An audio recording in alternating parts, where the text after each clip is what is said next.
Yesterday was beautiful, today's not so beautiful.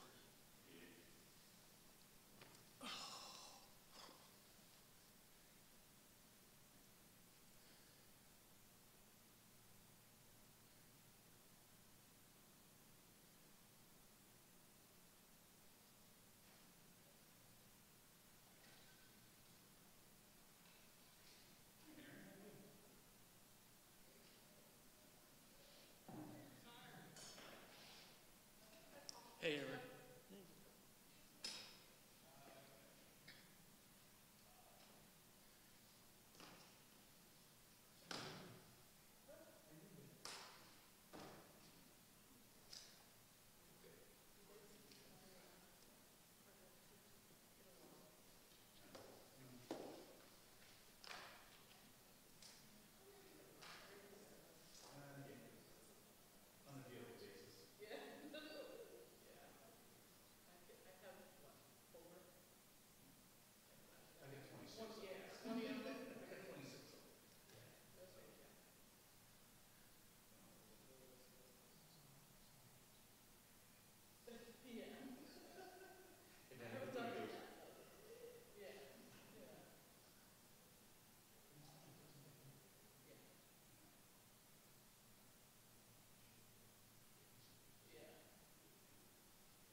All right.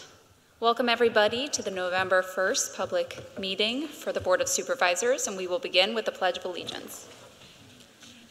To the flag of the United States of America, to the republic for which it stands, one nation, under God, indivisible, with liberty and justice for all. All right, and we are going to start with a public hearing for the 2024 preliminary budget, and I call to order the public hearing, and we will begin with Mr. McKenna. Thank you, Dr. Gussie. I've marked the following board exhibits for the hearing this evening. Board Exhibit 1 is the proof of publication of the hearing notice in the Daily Local News, dated October 12, 2023. Board Exhibit 2 is the proof of publication of the hearing notice in the Mainline Times Suburban, dated October 22nd, 2023.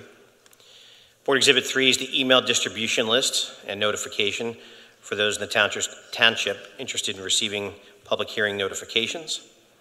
Board Exhibit 4 is the 2024 preliminary budget memorandum that was prepared by Assistant Township Manager Joseph Duraco and Township Manager Bill Martin, dated October 2nd, 2023. Board Exhibit 5 is the 2024 preliminary budget presentation that was made by the Township. It's the slideshow presentation. And Board Exhibit 6 is the actual 2024 preliminary budget. Those are the board exhibits for the hearing. Thank you. Do we have a motion to adopt the 2024 preliminary budget? So moved. Do we have a second? Second. Any board comments or questions? Any public comments or questions? If you're going to come up for the public hearing, can you use this microphone? It's connected to the court reporter. That'd be great. Sure. Thank you.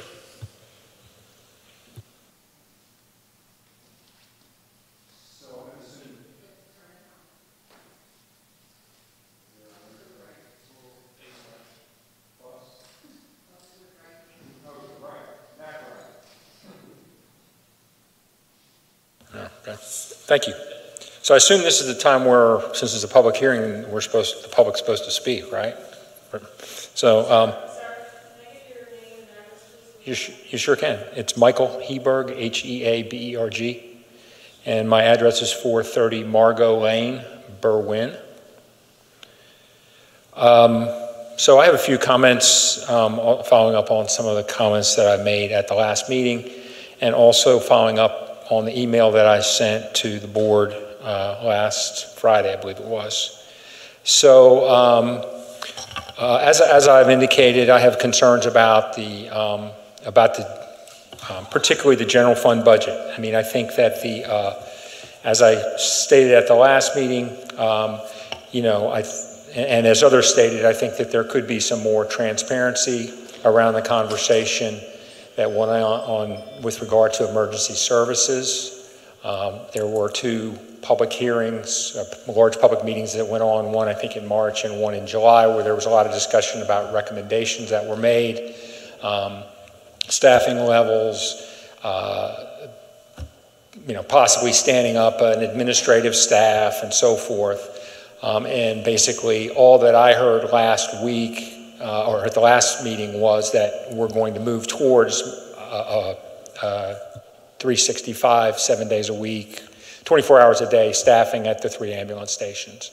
But there were not a lot of specifics as to what that involves dollars and cents wise, and maybe that's been deferred to the fire companies themselves to make those kind of decisions. So it's unclear as to what the oversight is in place of the board. I've also heard the plans for the construction of the new firehouse on Bridge Avenue and a $9 million commitment between the two townships, $6.3 million of which is coming from Tredyffrin. But no discussion of who makes the decisions on change orders, who makes decisions on cost overruns, what additional commitments have been made to the fire companies. And I think that would be helpful for the public to understand not only what's been disclosed in these meetings, but also what the commitments are in 2024 and beyond from an operational standpoint, and what the commitments are related to the very large construction project that's about to be undertaken. On the stormwater front, you know, I think that, I hope that residents are realistic that even though they're paying a stormwater tax that's equivalent to a 24% tax increase, that I would not expect that, given that it's about $2.5 million, I don't have the number in front of me, per year, but over $1 million of that is for sort of operational type things, most of which won't have any direct impact on stormwater. So street sweeping and, you know, various things that may help water quality, they may help stormwater, but I think that many of the residents would expect that all that money is going into projects, and it isn't, and not necessarily should be, but I think we should have realistic expectations as to how much difference or improvement that people are going to see. I don't think there's going to be any, there is no magic bullet for this, clearly, but I think that that's going to be a challenge. But I guess my other comments, or some of my other comments, are related to the general fund. And the net of it is that the township, because of the Emergency Services Fund, $1.8 million of 2023 expense is going into a different fund and is going to be funded by the emergency services tax. There's also some additional shift of dollars. So if you, on an apples to apples basis, the township is going from spending like 19.7 to like $21.7 million in 24. So a $2 million increase in expense, in operating expenses this year, or in 24 compared to 23, which is over a 10% increase, which to me is pretty staggering. I think if anyone here who was running a business, you know, if your department heads came in and said, yeah, we need 10% more this year to run the business than we did last year on an operating basis, I think you might be pretty surprised. I mean, there's inflation, and in fact, according to the presentation that was made by the finance director a month ago or 3 weeks ago, which talked about, you know, the salary increases are 2.5% or 3%. You know, benefits costs are up a few percent, but in fact, you know, the salary growth is over, salary and benefits are up over $1 million. And one of the things that I sort of dug into was if you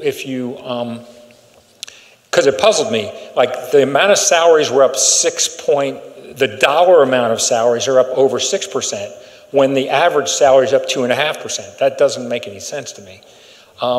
And what I discovered was, in looking at the numbers, and the school district used to do this. They basically created a budget that assumed that there was not a single vacancy during the entire year in any position. So they funded every one of the, you know, in the general fund, it funds 95 positions, as if all 95 positions were filled for the entire year, which absolutely is not going to happen. If you look over the last 5 years, on average, the vacancies that naturally happen in any organization, somebody leaves, the position's open for 2 months or 3 months or 6 months, they fill it, that's money that the township, quote unquote, saves. The school district calls it breakage. It's basically that you'd never have every position filled. A police officer, you know, a very senior police officer leaves. Opening for a couple months, gets replaced by a less expensive officer because the more junior officers make less. So on average, over the last 5 years, that dollar amount is $430,000 per year. And in creating this budget and the final budget you propose and pass, you could very easily say, we're going to assume that instead of the way we do it now, which is we assume every position is filled for the entire year, and we're going to fund it, and we're going to tax people to use that as our assumption. You could assume some level of breakage, which would allow you to reduce the amount of budgeted expense on salary and benefits. Again, if the average is $430,000, you know, that's a 4% of the tax revenue. So if you were to implement some responsible assumption related to open positions, you could reduce your budgeted expense for next year by $400,000. So you could, right there, you could reduce people's general property tax by 4% to help buffer some of the pain of the 48% increase that comes from the new stormwater tax and the new fire tax. So I'd be interested, you know, I'll stop there and see if anyone has any reaction to that, to whether or not that makes sense, and why it doesn't make sense, because it certainly makes sense to me. I'll just respond to two of your things. One, regarding the building. We are currently working on an agreement with Easttown and Berwyn Fire Company about the details of that, and that will be coming to the public. So you'll get more information. We haven't finalized that agreement yet, but you'll see more of those details hopefully soon. Okay, thank you. So that's that one. And then the staffing budget issue is one that we discussed quite a bit in the budget workshop today. And I would say Mr. Duraco or Supervisor Miller would probably do a better job of kind of talking through it, but this is the strategy that we've used in Tredyffrin, and you know, it seems like after talking through it, it seems like the strategy we're using is appropriate. Supervisor Miller, do you want? I felt like you did a good job explaining, sure, like small size versus big size. Yeah, sure. Yeah, sure. So, as you know, I mean, you've been up here before. You know how this works. The township has always budgeted, assuming that all the positions that are in fact available, you know, the 113 or 14 positions are filled all year long. And that's been the budget that's been the budgeting process they do. They allocate that down to the various departments. It all adds up to, if you turn yours off, we won't have the little buzz. Yeah, anyway, we can go back and forth. Yeah, no, it's just the way the microphones work. You're back on again. Anyway, so they take the budgets to each department, which are small groups of people, and they have each department manager is budgeting to have all their people here all year, and that all adds up, or it's, you know, depending how you're looking at it, adds up to the total financial salary expense for the year. That's the way they've done it. We're only 100 and something people, right? So it's not that big a group. And most of I work in a couple different companies. Some do it that way, where you just assume everyone's going to be here for the year. You know there's a small amount of breakage that is going to happen throughout the year. You don't know where it's going to be. And you know some people are going to save a little money. You can also, one of my companies is across the street. As you know, we have, you know, a couple of like 500 or 600 people on the phones over there. And there, we do budget the way you described, because it's pretty easy to model out the turnover you're going to get in that kind of a workforce across a year, and the numbers are big enough to be meaningful. But that's the way we've budgeted here. If you look at the amount, if we were to make some assumption on turnover here, the numbers are going to be small, and it's just going to reduce the amount that we're taking out of the general fund to plug the budget gap. You know, there's $795,000 that we're assuming we're going to take out of the general fund. We all know the number is going to be less than that, because there'll be some of this breakage. There's some of the projects we probably won't get to. There's things that won't happen. But that's why we budgeted the way we have. And that's the way the township's operated forever. The school district's a lot bigger. They're a lot bigger number of people, and I could imagine that number being more meaningful. On your first point on the number of the $1,450,000 that's being transferred out of the general fund and into the stormwater, you know, column for expenses. There's another side to that. There's a $400,000 revenue number that's also being transferred out of the general fund. So there's two pieces to it. So it's like $1 million. It's not $1,450,000 that's actually being transferred as an expense out of the general fund into stormwater. So just when you think about it, that's the number. Does that help? Or? No, that's helpful. There's also some other expenses that transfer out too. So it's not just the contribution that transfers out. It's also the fire hydrant stuff. I mean, there's all kinds of offsetting expenses, right? So the fire hydrant expense, which is like $155,000, whatever. The net of it is, at the end of the day, the expenses that are in this budget are $2 million more than what the township, you know, operated on this year. It's a difference of, you know, if you look at the flat expense numbers, it's 19.7 versus 21.7. So, you know, it's a big number. I mean, you know,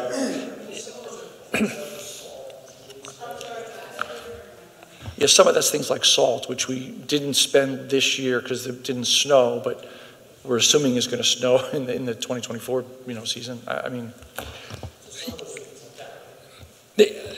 yeah, there are things like that, but there are things like, you know, using some specifics, because you guys asked for specifics.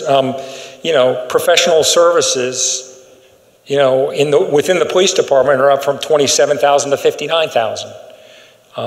Small items of equipment up from 10,000 to 30,000. The website hosting goes from $8,000 a year to 31,000. You know, these are all, you know, legal fees, 205,000 to 225,000. Advertising, you go right down the list. I mean, the percentage increases in these expense categories are really surprising to me. You know, training, communications, the other / miscellaneous category, unreimbursed professional services. I mean, the total increases in those categories are over $300,000. So it's hard for me to understand how someone can think that over a 10% increase in expenses from one year to the next is like normal in this environment, and that the taxpayers should be expected to say, well, that's what you need in order to run the place. I mean, remember, this is not unlike a business. The folks who pay these bills are the taxpayers, and they're being asked to shoulder a 48% increase in their tax bills this year, and to you know, to assume that you're going to spend $2 million, 10% more, and to not say, as a board, we really need to think about finding a way to reduce our expense growth to 5% instead of 10+%. I don't understand the thinking behind just sort of accepting at face value that we're not going to cut taxes. We're just going to spend as much as we did in you know, this year in 23. We're just going to accept that that's, you know, there's no room to cut. And I think that's, you know, when I look at that relative to what that says to the taxpayers, I find that hard to believe. You know, and then there's sort of a disconnect. You know, it's like, okay, I guess I'm wondering what the current level of the reserves are. Joe, do you know? I mean, I know that number moves. It's seasonal. Everything else. I mean, do you have a sort of general baseline that you work off of? Give me 1 second. Because I get the reason I ask the question is because it's like, well, we don't want to use reserves for this, but at the same time we say we don't want to use reserves this year, right? We're trying to dial back the use of reserves. The budget suggests that we're going to use over $1 million in reserves for vehicle purchases, right?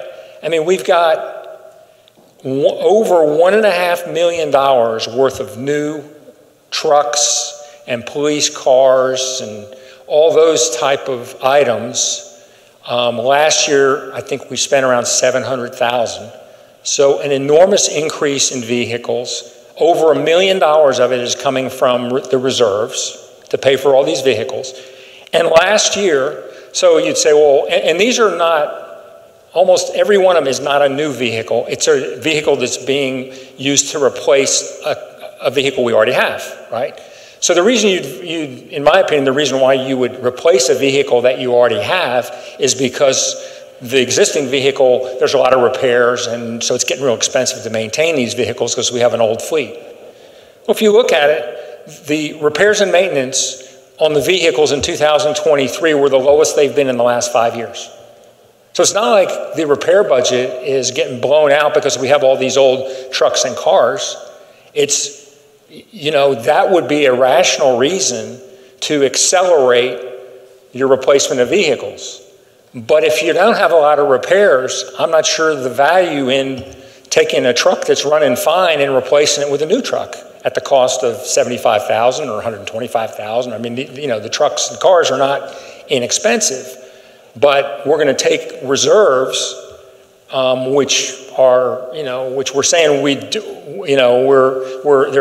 this year we're going to take less from reserves, and we don't want to cut taxes, because then we'd have to compromise the reserves potentially. But at the same time, we're turning around on the other side, and we're going to spend over $1 million from the reserves in order to replace vehicles that are not giving us any trouble right now, relatively. So I don't really understand that. And we're buying electric vehicles. I know that it was mentioned that there's going to be a $25,000 study being done by the Township about the viability of using electric vehicles, and we're going to be buying vehicles before the study's even finished, right? Or like, what's the study okay. is about dropping in a huge amount of power so that we can have a fleet. It's more of a longer term vision. So how's the vehicle? How's the vehicle we're buying going to get charged? I can answer that question, sir. So a single vehicle such as an F-150 is essentially takes a level 2 charger, which is roughly equivalent to a dryer outlet. So the Township current electrical supply has ample capacity to provide that kind of outlet. So think of it this way: a level 3 charger, such as you see at the, at the Wawa and so on, that requires a fairly hefty amount of power. But a level 2 charger, such as a single vehicle would give you about 20 miles of range per hour of charge. That's only equivalent to roughly about a dryer outlet. But there's 2 vehicles being bought, right? There's a police Ford Lightning being proposed, and there's a vehicle being used by the administrative staff of the Township that's being proposed. There's one F-150 that we've approved, and just the police one is in the 2024 budget. I think you're looking at. No, there's 2. No, there's 2. There's one it is in this year? There's one for $65,000 in the 24 budget. Oh, for some reason I thought that was in a future year. Okay. So how are we going to charge that? But in any case, for 1 or 2 vehicles, charging is not a concern. This will give us some level of experience with electric vehicles, and I think that when we move to a larger number of electrical vehicles, and at that point we will need to, in future years when we decide to do it, need to put in a bigger power drop. But for example, right now, this is certainly well within the capacity of the supply that we currently have. But the $65,000 is for the administrative vehicle, right? Anybody? The 2 separate vehicles.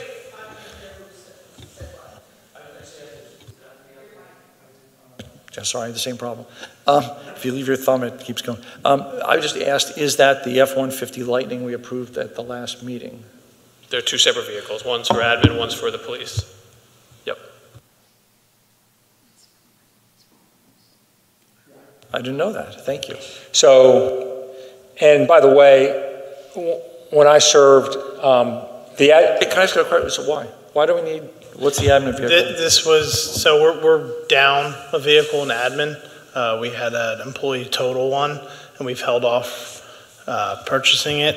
And then this was something we discussed in finance, like, do we feel like this is an appropriate move, again, to introduce this into the admin fleet, and so that's how we budgeted it. We didn't want to buy it in 2023 because it's not budgeted, so we budgeted for it in 2024. So in the actual budget, under police vehicles, the 360, that includes. Right, so how come there's nothing in electric vehicles there? Now I'm confused. So, because you're looking at the preliminary budget, the police made their presentation to the board after remember, this is the preliminary budget. Okay. The final budget will reflect the changes that were just approved at our last meeting.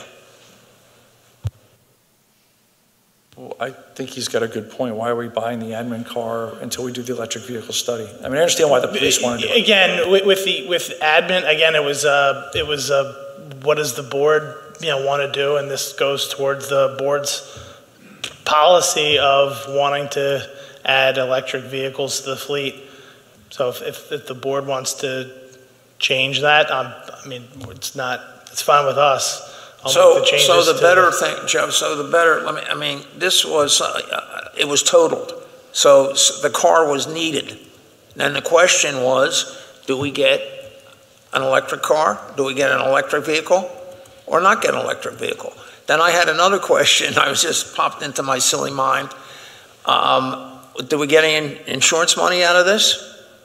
Yeah, that came in already, and that came in when the car was totaled, which was de minimis, or I think it was over the summer or earlier this year. Was it decent? Okay, so whatever came in, that's being applied, and we're going to have that, and so it was to replace a hole in the fleet, if you will. So I just wanted to clear that up at least a little bit. And it was a choice to an electrical vehicle. Then the question becomes, well, do we wait for a study?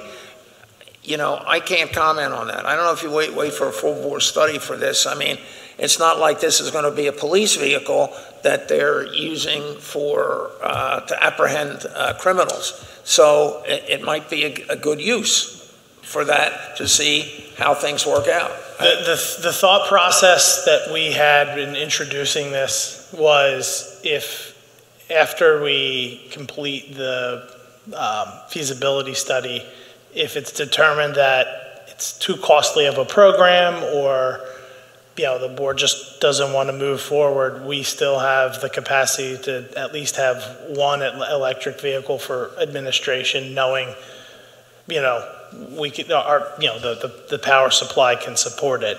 If this becomes, again, after the feasibility, that hey, we want to switch over all the admin vehicles, then it's obviously a bigger story and a whole different project.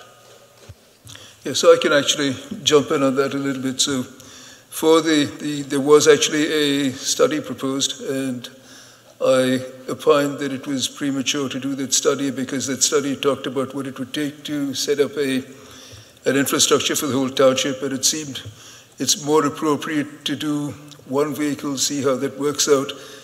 See, the fact we don't have to do oil changes and things like that on that electric vehicle.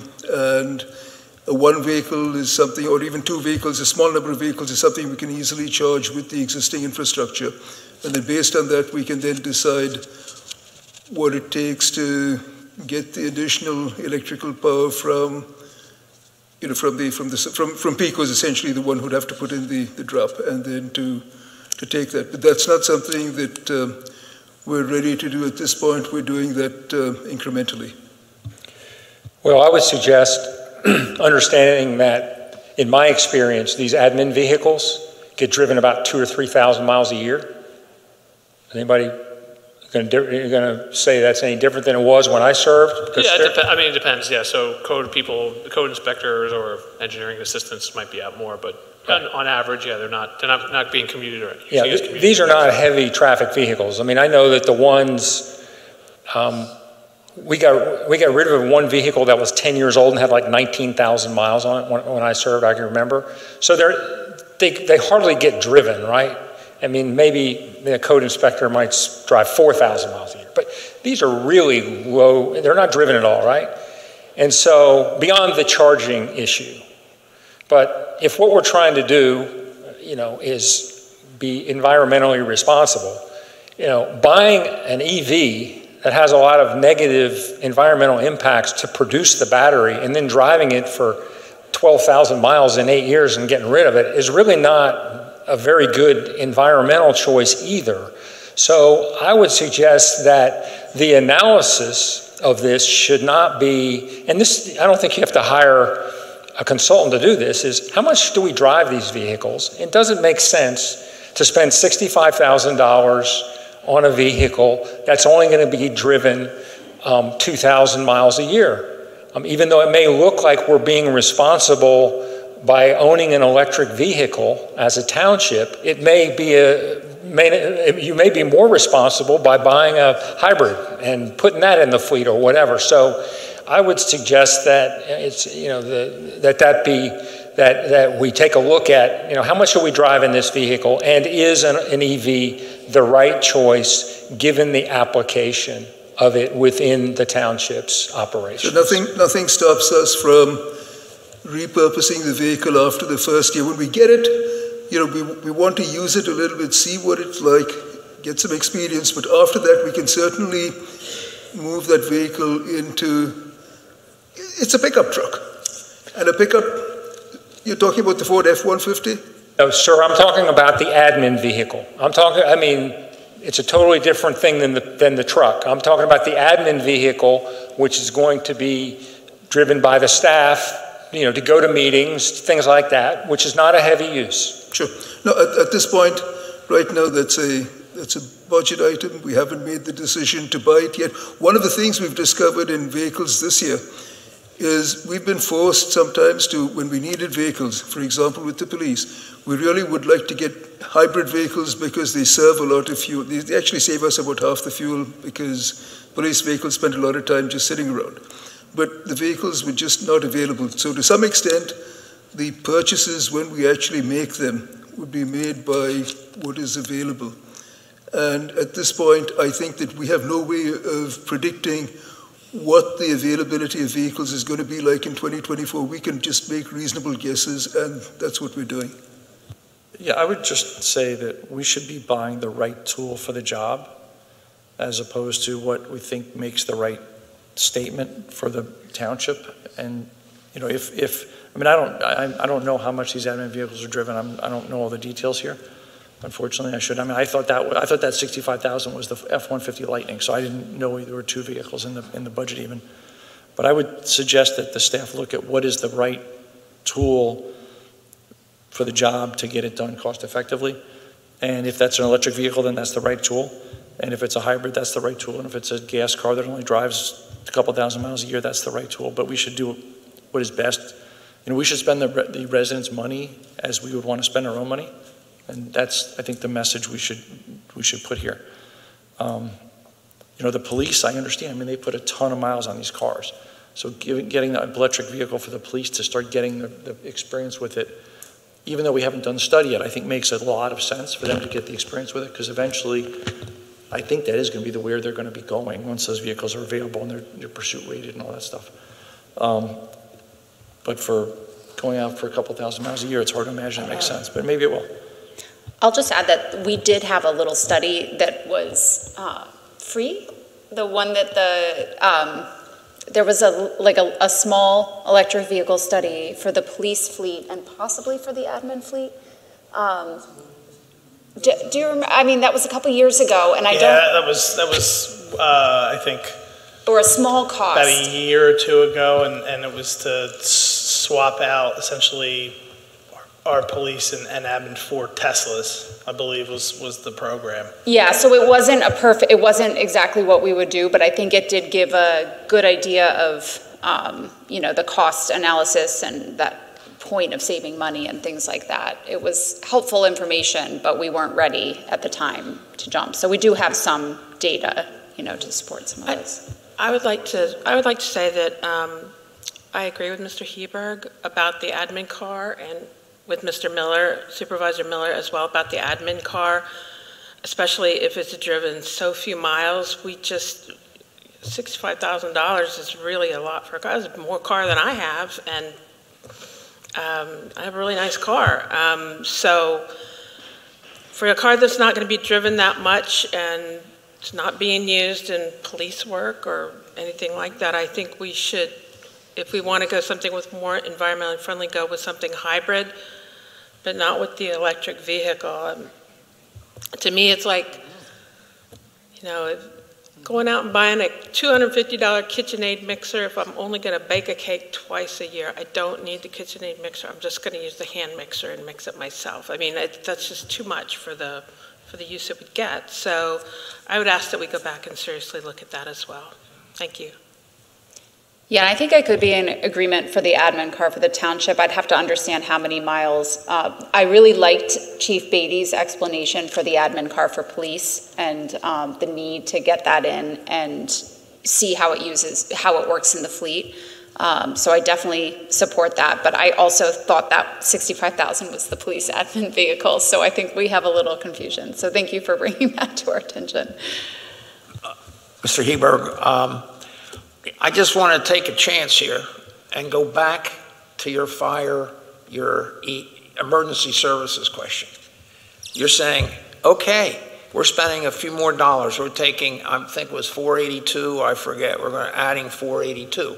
If you do the math here, it's real easy, and I'm just simplifying it for a simple, assuming you're going to add on a full-time career fire/EMS. They're all cross-trained. You're going to hire 3 of those and assume that all in, salary, benefits, everything, it's $140,000 a year. Do the math. And if you get 3 of them, when I say 3 of them, you may be taking out some part-timers and trying to fill with a full-timer so that people don't have to scramble to find a part-timer who's not available anyway and may not show up. So we're doing that. So that's one of the uses of our money. Okay, so if you go to times 3 times, you're up to $420,000. I'm just using that roughly now. And you have a few dollars left over. But that's real money, and that's what we're trying to sort of fill gaps. We're trying to help our volunteer fire companies deal with the loss of volunteers.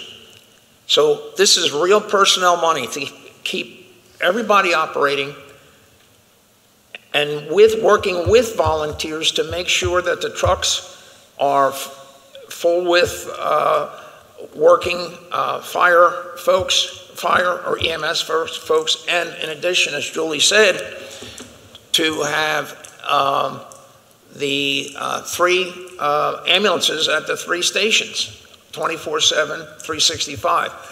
I just wanted to do some easy math. I mean, there are other ways the monies work, but that's the simple way. And when these people, by the way, since they're dual trained, and they happen to be, if they're in the fire station and, there's a fire call, they can jump on the truck too. And with volunteers go out and be in a better position to deal with a fire or with and then mutual aid. So we're thinking about all these things. And not only are we thinking, we're talking to the fire companies and ad nauseum, sitting down and working through these, trying to work through these problems the best way possible.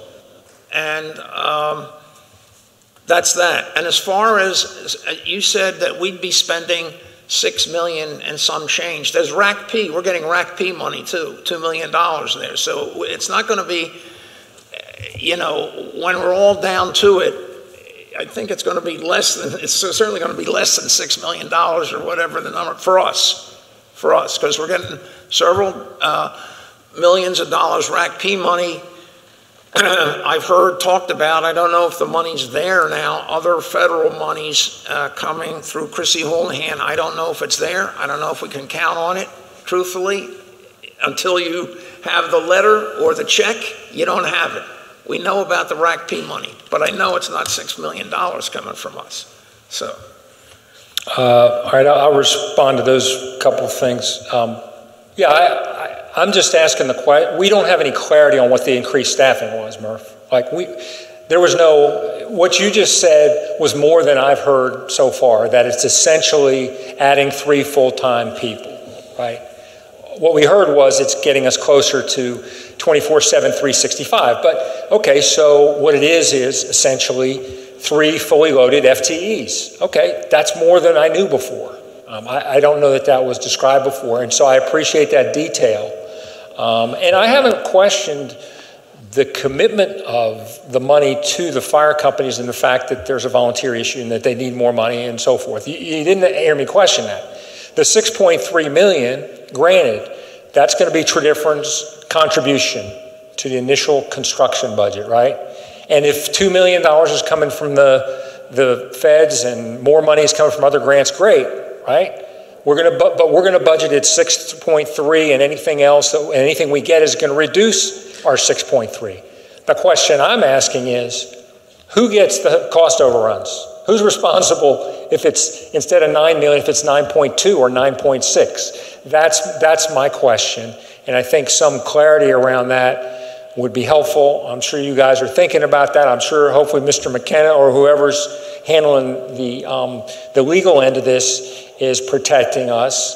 There's obviously probably gonna have to be decisions made. The fire companies or the contractor is gonna call up and say, hey, look, you know, while we're here, we think maybe you should do this. Maybe we should add a XYZ that would, who's gonna make that decision? Is it gonna be our board, East Town's board, Mr. Martin, or, you know, the fire companies without any? So those are things that was my question related to the fire companies, was some clarity around those kind of things would be helpful. Right, the clarity, Julie mentioned it earlier, we have, and we're working on, I'll call it the broad brush agreement, but not so broad brush. For example, when a fire company gets certain monies from us, they have to use it for the intended purpose. So, and that's going to be, you know, written. It's conditioned on that. Otherwise, and if they don't do that, in which they will, maybe we won't be so receptive to additional requests for monies or other things, okay? Or there might be more oversight. And Julie mentioned earlier that we're working through the fine tuning in terms of you know, what are we going to do about cost overruns? What are we going to do about? Because right now, I mean, we've got certain monies allocated in our budget for the, and a bond for the firehouse. But yeah, I'm sure there'll be things like such as that cost overruns will arise, and we'll deal with them. We'll deal, and we'll work with them getting there in terms, no monies until a detailed draw is presented. You know, we've already got that stuff in there. I mean, that's just the way we're going to operate. So yeah, we're well aware, and we're developing a documentation to deal with the real fine tuning now. I appreciate that. I'm sure you guys will look closely at it, and maybe the only two people who care about it are me and Ray Clark. But no, there's 7 more people. In terms of there's obviously not an overflow crowd here to discuss the budget. This is not exactly, but at least the Phillies aren't playing tonight, so there's that. Sorry, Pat. And if, I probably would be at the game if they hadn't lost that last series. So you guys you'd probably be home by now if that weren't the case. So there's another reason we wish the Phillies won the last series. But I guess I very much appreciate Mr. Miller's comments about the EV and so forth, and I particularly liked the sentence he used, which was, we should spend this money like it's our own. And truly, that's all of this should be spent like it's your own. And if you can say, we can't do better than spending $2 million in 2024 than we did in 2023, if you can say honestly to yourself, there's no room in this budget for me to save any money for the taxpayers. There's nothing there. This is a bare bones budget. If you can say that, God bless you, But what I'm here to is not to annoy you, but just to ask questions and to try to help, speak for a lot of the citizens out there who are going to open up their tax bill when they get it at the end of January and say, what? I was paying $1,000 and now they want me to pay $1,500 this year? So that's why I'm here. I understand all the hard work that goes into this. I understand that, a lot of the questions get asked before, I'm not there in finance and other places, but as I look through and I see the percentage increases in things, I see the dollar increases in some of these categories, I see the specific items, I think that you can do some things to reduce the spend, and you could very easily, or without there being a compromise to the ability to protect this community and provide services, you could spend less money in 2024. My parting comment, and I apologize for taking so long, but my last comment is about what I would call the unrealistic plan for 2024 from a project standpoint. The project list involves a total spend of over $26 million. And these are the projects that are on the list, right? These are the big projects. Now, the folks that are in the room that work at the township these are pretty much the ones that make all this happen, right? So it's Darren and it's Joe and Aaron and Steve Burgo, who's not here, and Bill and Patrick gets involved in this stuff, and Pat. But these are the people that make it happen, because out of 100 employees or so, you've got 25 of them in public works, and you got close to 50 in the police department. You got another 10 at the library. So the staff of the township that make these things happen is pretty small. It's 6 or 7 people probably. So these folks are being asked to do a couple things: run the township on a day-to-day basis, which is a big, I don't have to tell you what's involved in all these various departments and functions and all the things that happen. On a day-to-day basis, you can work really hard and do nothing else. And then you get emergencies that come up, which inevitably come up. I mean, starting 2024, you're going to probably say to yourself, there's nothing that could possibly go wrong. We've done everything. We've solved every problem. We've fixed we've managed every risk we possibly can. And then 10 things will come up that you'll have to deal with, right? So these are the plans for next year, in addition to putting out fires and running the place every day. And this is going to fall on this small group of people as well as the board, because the board gets involved in all this stuff. And the message is, you need to prioritize, and you need to think, what can we actually do well? So this is the list: Valley Forge Road pedestrian improvements, Warner Spur repairs, repair or rebuild the Glen Hardy Road Bridge, Bear Road stormwater, Woodcrest Willis stormwater, renovate all of Wilson Farm Park, redo the Glen Avenue sewer pump station at the cost of $2.5 million. I mean, these are big items. Most of these things are either well over $1 million, some $2 million, $2.5, $3 million projects. Replace the Station Avenue force main, the township complex roof, paving, other improvements, the library, HVAC, renovations, planning, the Pima Home Acquisition Program, the Bridge Avenue Fire Station, which you're going to be doing with the Berwyn Fire Company. Total amount, $26 million. All these projects need to be planned, they need to be designed, they need to go out to bid, we need to protect ourselves from a legal standpoint. They actually get built.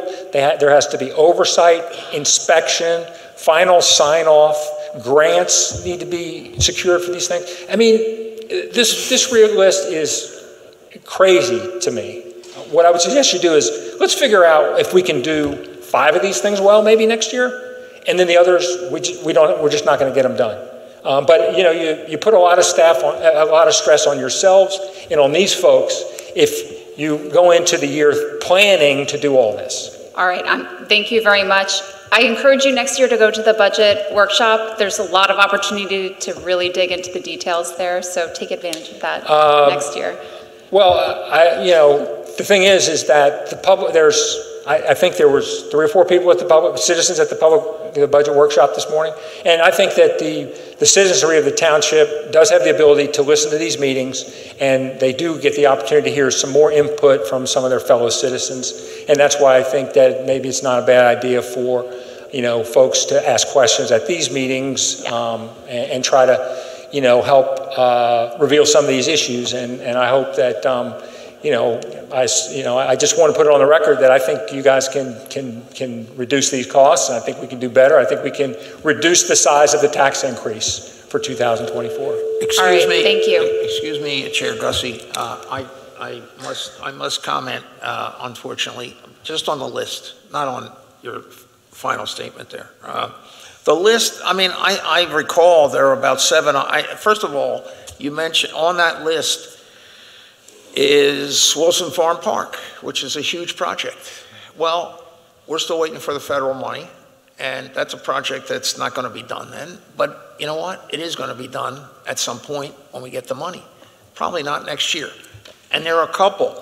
But the others, when you said, oh, they need to be engineered, they need to be done, they are engineered. Some of those are ready to go. They're on the cusp. It's just ready to get the coin of the realm in order to do them. And that's what we're going to do here. So, and if I remember correctly, Bill, and you'll have to correct me if I'm wrong, there were like 7 hard projects that which we could handle, and which we have consultants we work with. We have engineers that we work with, as you know, Mike. So in other words, it's not as ambitious or crazy as that seems. That budget has already been edited. I mean, that list has been edited. So I just wanted to clear that up, because I kept hearing that, and if I'm sitting out there and I hear Wilson Farm Park, Bear Road, Station Road, Pump Station, a number of those that we are going to do short term are designed, engineered, and ready to go, and need to be reawakened with some funding nourishment. Real simple. So, and the others will just, as we say, be done later or reprioritized. So, thanks. All right. Can I just get one? So let me ask a procedural question. So there's been some conversation around, well, we've already edited the budget, right? So at this point, this is a hearing, so can you change the preliminary budget, or what are you being asked is that tonight we're voting to accept the preliminary budget. Okay. So that's what this is right here. Right. And then we also have a line item to discuss the final budget, and that would be where we actually discuss any changes. Okay, so, thank you. And you have, all of this goes to that, So there, just to confirm, so there are changes between tonight and the final budget?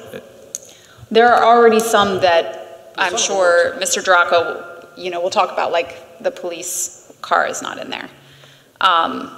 So I suggest that we listen if anyone else wants the chance to talk about the preliminary budget, and we vote on that, and then we can kind of re-talk about the final budget. Chair Gussie, if I just may, I realize that we're going to be making a vote here, so I did have some remarks if now's the right time, if I may. Great. Yeah, with this budget, I think you're going to be, okay, stand there. With this budget, I think the township has missed, no, I'm not responding to anything you've said much. This budget, I think we're missing a tremendous opportunity to broaden the tax base in our township and ensure the provision of first-in-class services and, frankly, resolve, for most intents and purposes, our annual budget dance. I'm a proud Democrat, and I don't believe in bare-bones budgets. I believe in budgets that serve the people, meet their needs, and lift them up to meet their greatest potential. A 0.5% EIT tax would have taken care of not just fire and stormwater, while likely bringing down the real estate levy, but done so much more, such as modernizing our parks, providing greater staffing for police, public works, and engineering, along with administration to meet our growing population and the needs of our township. And frankly, do I even need to say anything about our ramshackle library? The township has been underfunding fire for years. That came out clearly during our fire study and the testimony from our first responders. I believe that the same underfunding has been happening in other departments for years. We just haven't shined enough light on it. We're giving away potentially $9 to $12 million that could be generated on just this 0.5% EIT tax, according to the study that we spent $20,000 on this year. The best part is that a large chunk of that money would have come from the taxes already being collected by other municipalities on our residents. Social Security, investment earnings, and pensions would not have been impacted. It was a simple and elegant solution, in my opinion. This budget will once again be hitting our property owners, including our retirees, the hardest. Residents will mistakenly think the township owns the stormwater problem, and that I do agree with Mr. Hebert. First responders, in my opinion, will still be underfunded, and our facilities and services providing what is necessary and a little more. This is not a reflection on our wonderful staff at all. They do amazing, amazing work with the resources that we provide to them. I believe the township deserves the best, and we can provide not just what is satisfactory. And that is why I'll be a no on this preliminary budget. All right. Do we have any other comments? All right, come on up. And go to this one for the court reporter and state your name and address.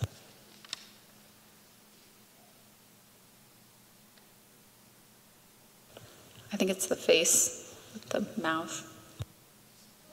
Till I get the one that works. Got it. My name is Paul Drucker. I live at 123 Lisa Drive, Paoli. And I must admit I have not read the budget, and I didn't come here to make a comment, but sometimes I can't help myself. Just a few things I'd like to say.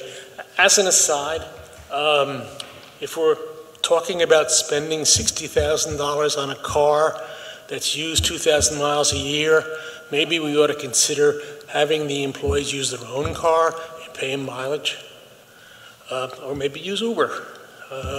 It doesn't make sense as that was proposed. Basically, I believe you get what you pay for. I think our police department is understaffed. I think our fire department is about to be in a real chaos because you can't run a volunteer fire department anymore. And the change between volunteer and professional is a lot of money. I think our library is about to fall apart. When I get my tax bill, I look at it and I don't cringe. I say to myself, why so little? I mean, just look at the other townships around here. Look at Delaware County. Look at New Jersey. Look at anywhere. The township taxes that we pay, in my opinion, are a joke. I think that all of these problems are a function of that. And if I may, I think there is what I think is a sensible alternative resolution on the table that 68% of our residents are already paying. And we're just letting it go to other townships where very easily we could take it in and problem solved. So that's what I have to say. Sorry. Thank you. Thank you. Any other citizen comments on this public hearing?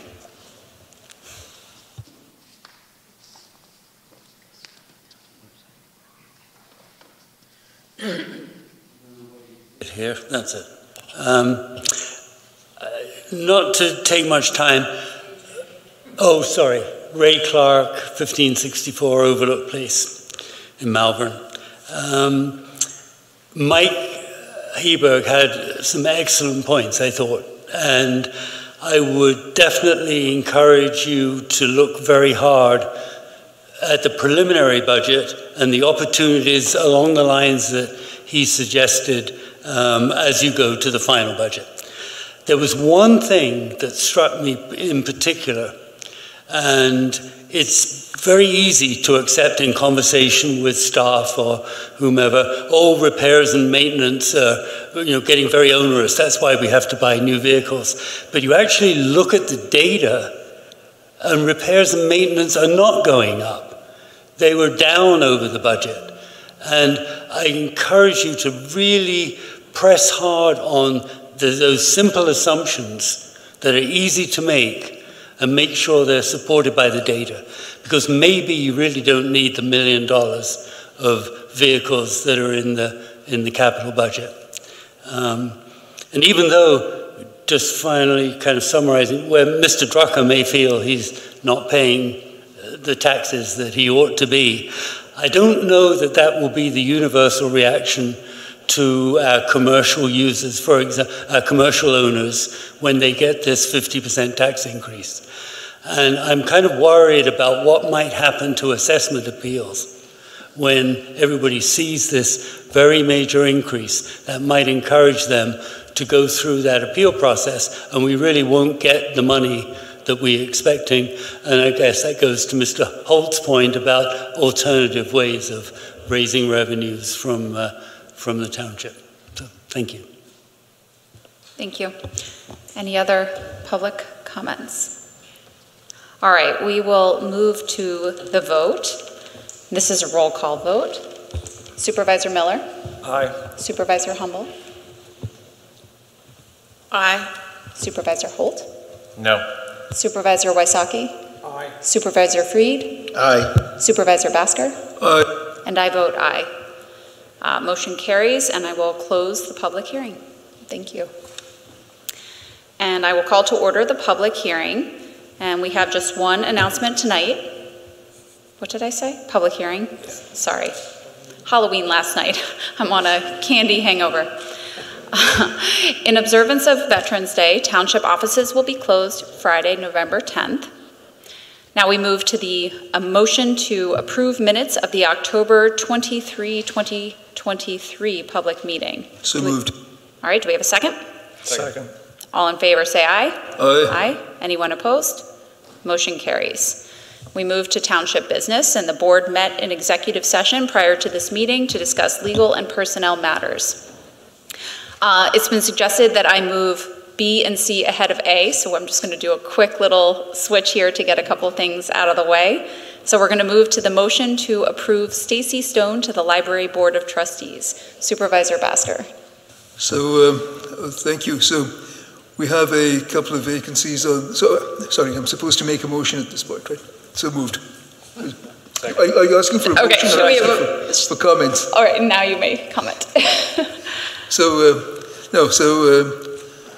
We have a couple of vacancies on the Library Board of Trustees. I'm grateful that Ms. Stone stepped up. She is currently a school board member and has a long history with in education and with libraries.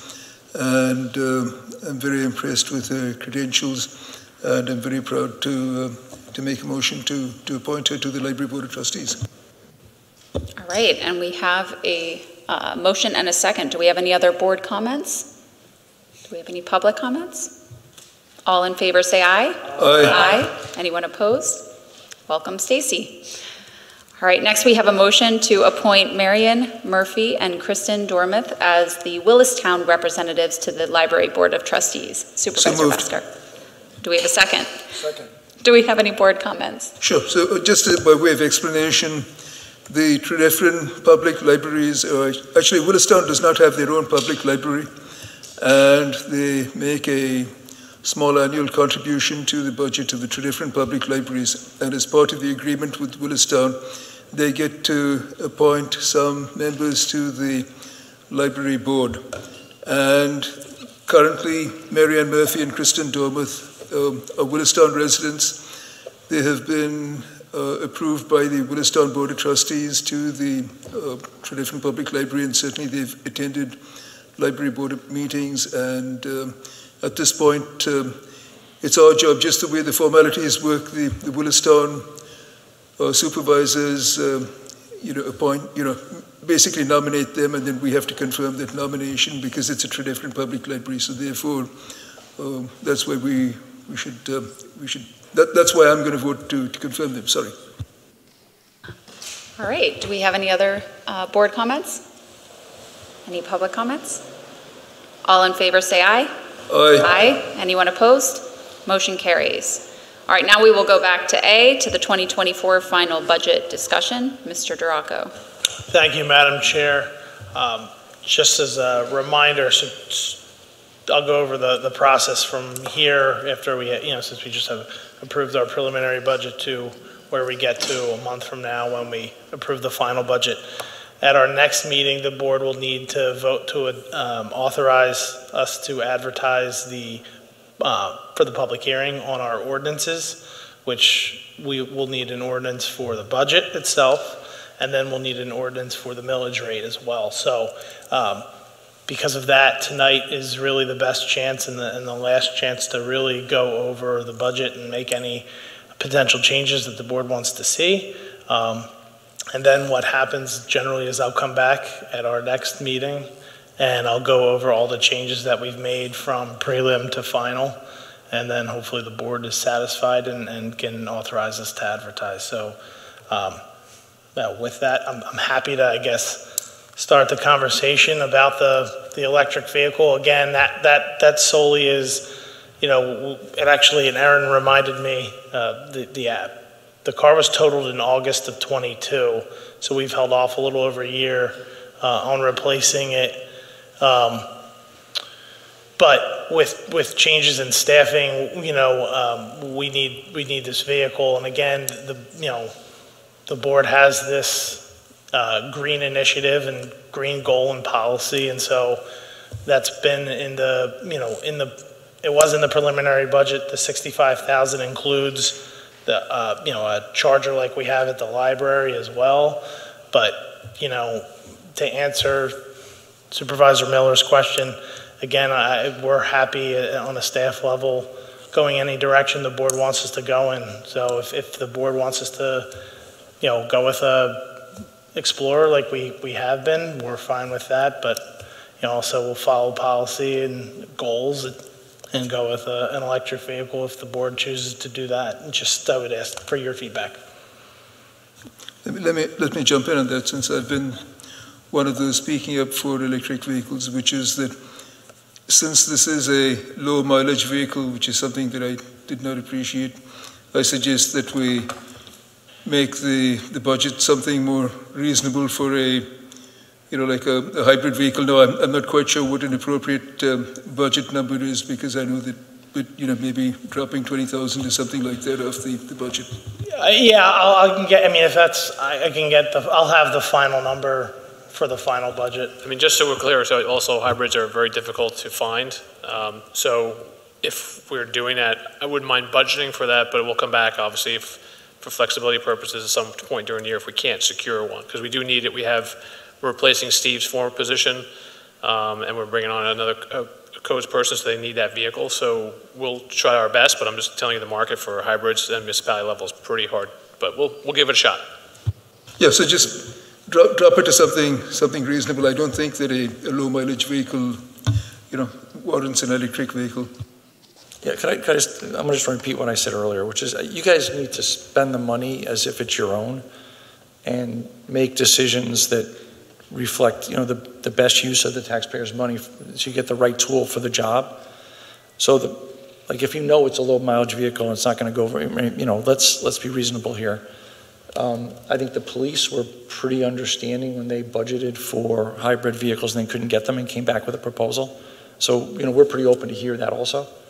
But let's try to squeeze these costs down, especially things like this where we're just buying it to satisfy what you think is our requirement, which I don't think really was our requirement. So just process, do we actually need to vote on this? Or is just this direction enough? I would actually suggest a vote, just so that way it's clear what the direction of the board is. Yeah. I would like to restate again, saying that we've got this green initiative and this green policy. I'm not aware we ever voted on anything blanket like that. And as far as the green policy goes, we need to be watching the greenbacks, of the taxpayers. And our green policy needs to include not spending their money on something we don't need to. So, whether it's traveling 2,000 or 4,000, even a hybrid car may be too expensive for something like that. We're not going to kill the environment around here giving them a car that's driven, so little that if it's a regular gasoline-powered vehicle. And one thing I can't stand is technology for technology's sake, just buying the next new thing and the next thing that looks flashy and new, the next iPhone, even when the one you just got still works and all that. I just, that kind of irks me. It's good for the technology companies, but it's not good for the consumers, at least not when we really need to watch the dollars that we're spending. So what you would like us to make a motion? I will make a motion to... I think it would be better, sorry to disagree with Joe, but I think it would just be better to get consensus to the board and then take an actual vote. If the consensus seems to be that that's the direction, then I would say then take it in that direction as it would be for any of the items, and then just vote at the time that you do the budget. Okay, yeah, that makes sense. So we can move on from this then. I think we have consensus. Go with the Explorer.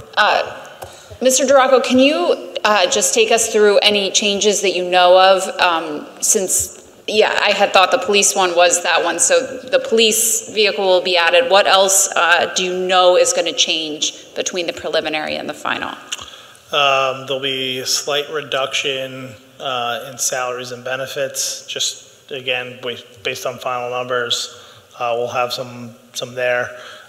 In the IT budget, in the preliminary budget, I missed taking out our old general ledger software costs of $25,000, so that'll be coming out as well.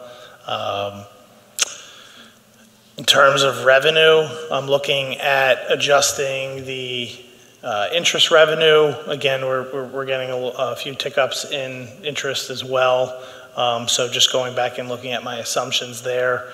I am going to remove, actually, and I missed it in the preliminary budget, the stormwater grading and permits are currently in the general fund will need to be moved over to the stormwater fund. So I would anticipate a reduction in that budget slightly as well. So those are some of the things off the top of my head I've already made, and then my process is to now go back again, go over everything, look at where we are year to date, and make some final tweaks to the budget, and 5,000, 10,000 here. Okay. Any board comments or questions following that?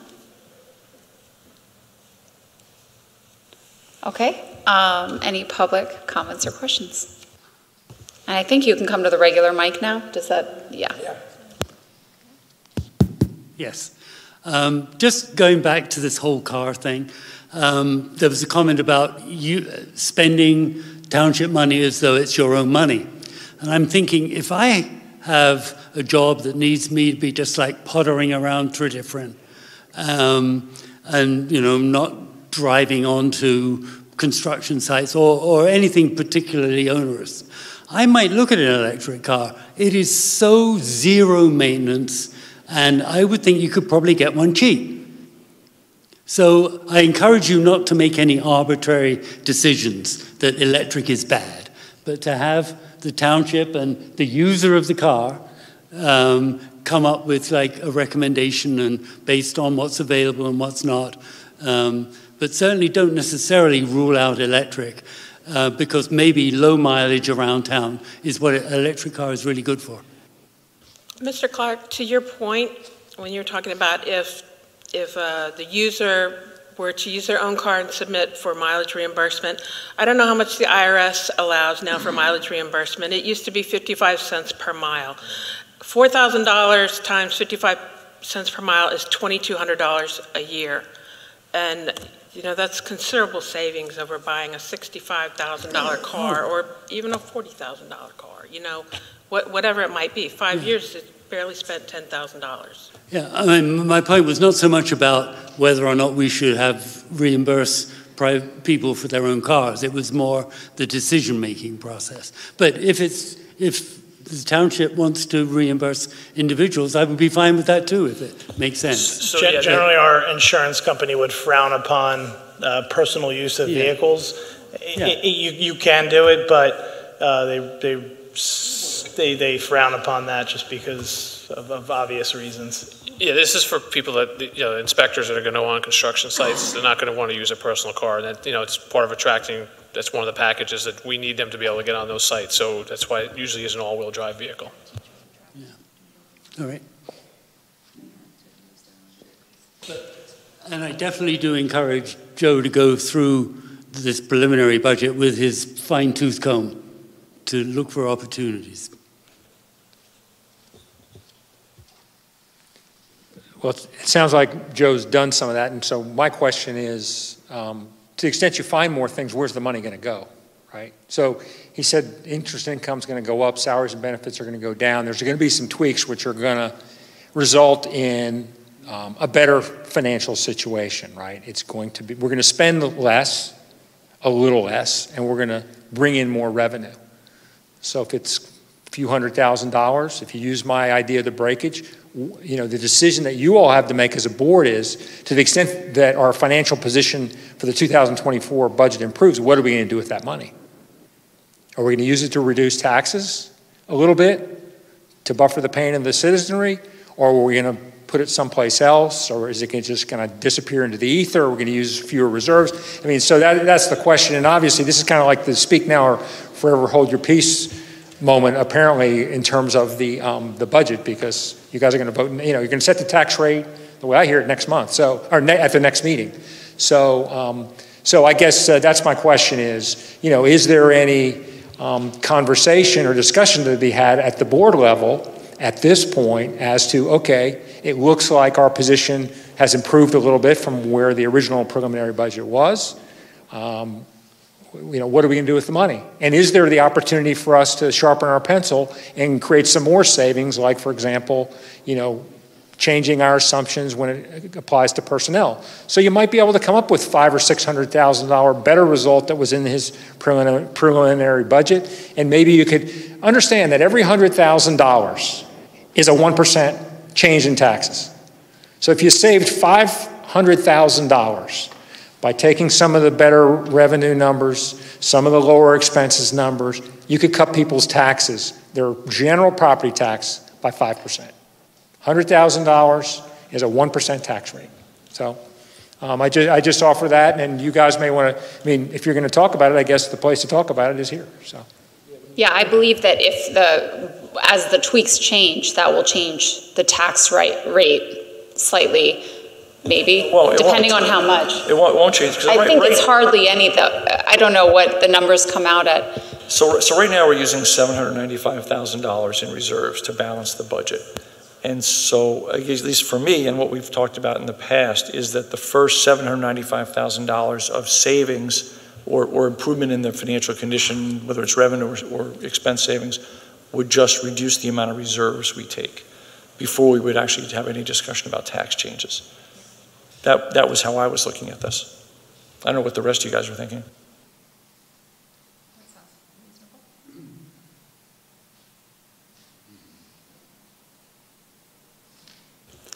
Also, just to comment on process, we're not voting on the tax at the next meeting. At the next meeting, we will announce the public hearing, and then it will be 2 meetings from then that we actually vote. Right. Correct. Right? What you're advertising is your tax rate. We're advertising the tax rate, and we're advertising the final budget at the next one, but not voting on it. But then it's difficult to change at that point, but it can be done.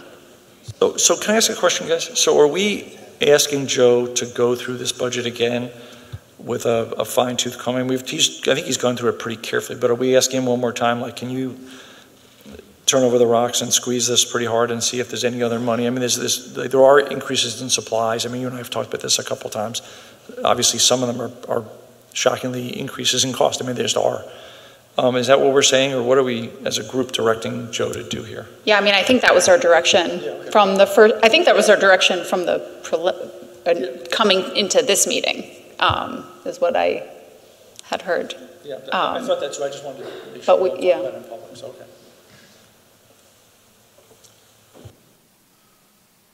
I don't know, Mr. Draco, do you want to respond to any of this? Again, I think it's one of those things, the consensus, like, if we're reducing, you know, if we reduce the need for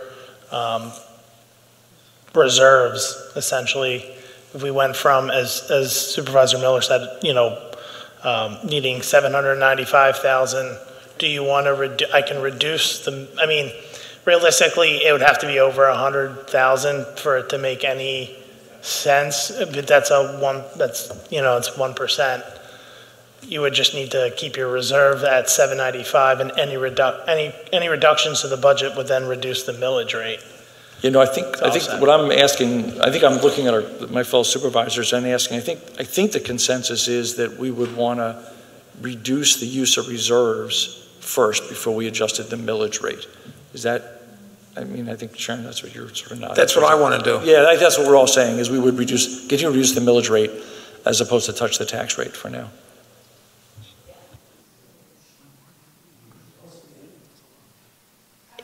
I think, when I look at this in the budget increase, it seems shocking this year compared to 2 years ago, I guess it was, when we had 0% increase, because I remember thinking 0% increase, we've got so much we need to do, but we weren't ready to do it yet. So that's why, we used reserves to help balance the budget then, and we didn't increase them because we weren't ready to start those projects. But I think we're saying now that we feel like we're ready, and that's why we're going forward with these increases now. It's not as if 2 years ago there wasn't need for more taxes. It's just we weren't ready to use it. We weren't ready with the stormwater projects, weren't ready with the fire department, and so I think that's what we're looking at now. All right, do we have any more discussion? Any more board or public? All right, come on up. Hi, do I need to state my name and township of residence? I'm Stacy Stone. I'm in Tredyffrin Township. First of all, thank you for approving me for the libraries board. But secondly, I apologize because I've been so busy with school board meetings that I never get to go to these. That will change soon. But also, as somebody who spent their whole life, more than 30 years in education, I never had a car to use, even though I actually, my job required me to go from one school to another for several years. And I just got reimbursement on my vehicle, and it was at the federally approved rate. I think it's more like 60-some cents an hour now rather than 50-something. But and there was nothing wrong with my insurance company approving that. Now, I wasn't going to construction sites, that's true. But I would question that. But also, there's not anybody here from the EAC, and I would like to hear what they have to say. They've done a deep dive into electric vehicles versus, and their impact on the environment versus gas-powered vehicles. So I would just want to hear what they had to say as well. So I'm deferring on that one. But the other thing is, I heard Mr. Heberg, and thank you, because you used to come to the school board meetings. Now I know where you've been. But he always asks great questions, and I appreciate that. He had a very long list of things that need to get done. I, as a tax-paying resident since 1986 here in Tredyffrin Township, have never begrudged my taxes. I actually wondered why they were so low, like Mr. Drucker. And when we have these identified needs, and they're only growing, and they've been deferred for many years, I would caution also against being too hasty in saying, let's change the millage rate, let's change the tax rate. Instead of deferring those projects even more, as Ms. Murphy-Saki said, if we don't have money, we'll just defer them again. Let's get some of these things done. I mean, this is an amazing neighborhood. I love it. I've lived here since 1986, and I plan to live here until I die. So I really would like to make sure that we're meeting the needs of all of our residents, and so far, I'm happy here in Tredyffrin, and I'm sure I will continue to be. But there are services that are increasing. The demands for services are increasing as we age, we need to keep up with those. So I just really want you to think about the needs, not just today, but tomorrow and going on into the future, and the fact that for many years, our needs were deferred. Okay, so I would just caution you to be very, very careful about this. And even though we have sometimes at these meetings, both the school board meetings and these meetings, we have small turnouts, and we have people who are very vocal on one side or the other, it doesn't necessarily reflect the opinions of most of the people in the community. I would also caution you about that. Thank you very much. Thank you. And I will, in case it was lost in the shuffle, it was discussed more at our last meeting, but we are actually adding our first electric vehicle in the police fleet this year. So we are, that is kind of a big step forward, and part of the reason I'm comfortable with the change. Any other comments? All right, why don't we move on to the next agenda item? We have a motion to approve PennDOT right-of-way sanitary sewer facilities operations, maintenance, and endowment agreement between Tredyffrin Township and Builder Direct Homes, LLC for 114 Darby Road. Ms. McPherson. Yes, thank you, Madam Chair, members of the board. This is a single-family home that's going to be connecting a new sanitary sewer lateral.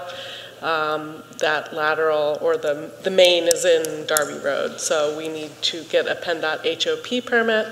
As part of that, PennDOT doesn't allow just the contractor or property owner to make applications, so we have to be a co-applicant to that. So this is the O&M agreement that basically puts all the responsibilities back on the owner, but we will sign as a co-applicant.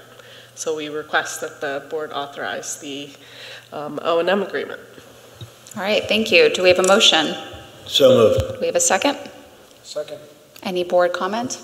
Yes, I have a couple of questions. So it says it puts the obligations back on the owner. So who's responsible for maintaining this connection from the homes to the sanitary sewer? It would be the property owner. So what happens is, let me answer that real quick. Because there's a portion of the sanitary sewer that's in PennDOT's right-of-way, that's what we're talking about here. Although PennDOT makes you responsible, we then push that responsibility back down to the homeowner since it's only serving that home. So let me ask you a question. So you say owner. The owner, if I'm reading this correctly, is Builders Direct Homes, LLC, which is a LLC that's going to be gone 10 minutes after the home is sold. But the agreement gets recorded and it will run with the land, and so it will go to any future owner.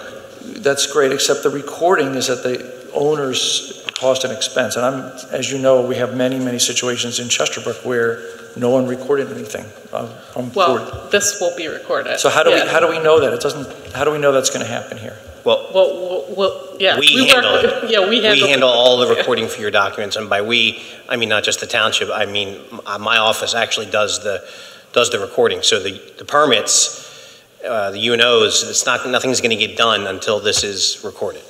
So even though the contract says owner at its sole cost and expense shall cause this agreement to be recorded. Yes, they cause it by signing it and giving it to us. We record it, and then they pay you and or reimburse us for the fees associated with the recording.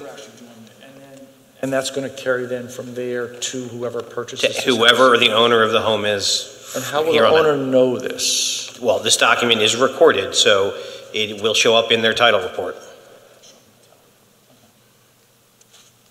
So forever, whoever gets this house, it's going to show up on the title report and they'll know it's their responsibility, unlike situations that we're dealing with in Chesterbrook all the time. If they're paying attention to their title report, yes. And hopefully the builder is going to let the buyer know, and one buyer from the next, but that's why it's recorded, because then it's public knowledge and it's responsibility of the buyers to know. All right, thanks. Any other questions or comments from the board? Any questions or comments from the public? All right, hearing none. All in favor say aye. Aye. Anyone opposed? Motion carries. All right, now we have a motion to authorize staff to advertise a public hearing on December 4th, 2023 to consider and possibly adopt ordinance HR 475, an ordinance amending Chapter 195, Vehicles and Traffic, Article 5, removal and impounding of certain vehicles of the Code of Tredyffrin Township, to add terms and definitions and to add standards and procedures for approved storage garages. I still have Chief Beatty on here, but Tyler Moyer. Madam Chair, members of the board, due to some issues we've had over the last few years with our tow companies and storage garages, we worked closely with Mr. McKenna's office to update the vehicles and traffic ordinance, mainly the standards and procedures for the approved storage garages and towing companies. We feel like the changes and updates we've made will solve some of those problems moving forward. And I don't know if Mr. McKenna wants to comment or not at all. Just very briefly, there are other provisions in this article that we did not touch relating to notification, removal, effective payment. records of vehicles and restrictions upon upon removal of vehicles. So I just want everyone to know that it was just the first three provisions of the article. And it was really quite an extensive overhaul to cure some of the deficiencies that were in the ordinance, but mainly some of the problems the police were having between the varying different schedules of the rates that they were being charged. We also took the opportunity to clearly define terms that we did not have defined. So I really do think it's an improvement. I am grateful to the police department, to Officer Moyer and others who weighed in, Chief Beatty as well. We went through probably 6 or 7 different drafts to make sure that we got this thing done, because we all weighed in. So it took a little longer than we wanted, but I feel a lot more comfortable now than with this version than where we started with. So I appreciate everyone's patience. Our goal was to get it in place before January 1st. So that's what we're looking to do. So can I ask a quick question? So will there be one fee schedule? Or will every towing company have their own fee schedule? So that was one of the things we had discussed, and the problem we run into with that is year to year, if we were going to change that fee schedule, we would have to redo the ordinance every year. So it's the way it's currently written, each company would submit their fee schedules. We would make recommendations to the board on which ones to accept or deny, and then the board would ultimately decide on who we would keep on our list. So one of the problems we had last year that we talked about pretty extensively was the fact that you guys are going to want to approve more than one tow company, even though they have different rates. And then the citizen is essentially playing tow company lottery, some of which are much, at least this year, the rates are, they vary pretty significantly. I mean, that's what happened this year. So, yeah, who knows what happened next year. And we're still going to have that situation. I believe so, but I think there was a reason why we couldn't do that, where we couldn't just set a rate in the ordinance, correct? Correct. I mean, that's up to them. It's up to you who you want to appoint as your tow company.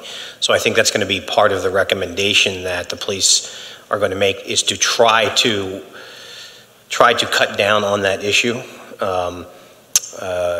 Obviously, it's different costs for different companies depending upon whatever their costs are. So there's not a whole lot that we can do to really combat that. A pizza costs me a different price no matter where I'm going to order it. So we attempted to address that by giving the flexibility to make the recommendation to the board, so that going in, and the public knows going in, what those rates are and the thought process that went into trying to alleviate the concern. But to your point, I don't know that there's a 100% way that we can really address it to get the result that we want there. Well, are we obligated to take the low-cost bidder then? If you wanted one, I guess. But if the desire is to have more than one, the prices may vary. I think one of the things that we would do, we do have a good working relationship with all our tow companies. So if one submits something or a fee schedule that just looks outrageous compared to the others, I think we have the ability where we can go back to them and have a conversation and say, look, we are going to suggest to the board that you're not approved based on this fee schedule. Would you like to alter it before we move forward? So I think that's one of the things that the way it's written, that we can address that in advance. Correct. I have a question. Why can't we just set the fee schedule, and that's what we pay everybody? And the ones that keep their costs lower, I guess they might profit more, but why can't we just do that? Other municipalities do that.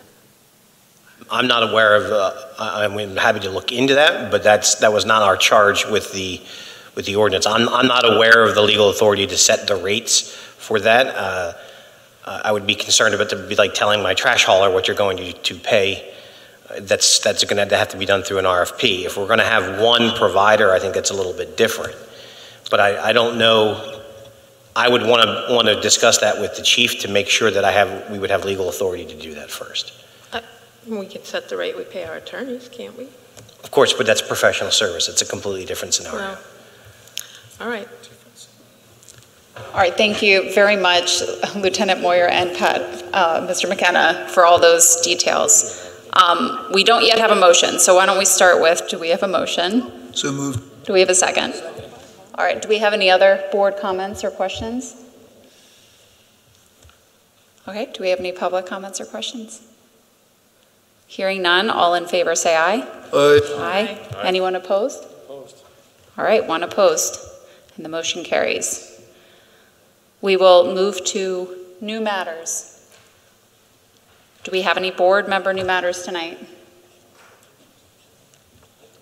Okay. Do we have any citizen new matters tonight? All right. Our next meeting is November 13th, 2023, and we will adjourn this meeting. Do we have a motion? So moved. Do we have a second? All in favor say aye.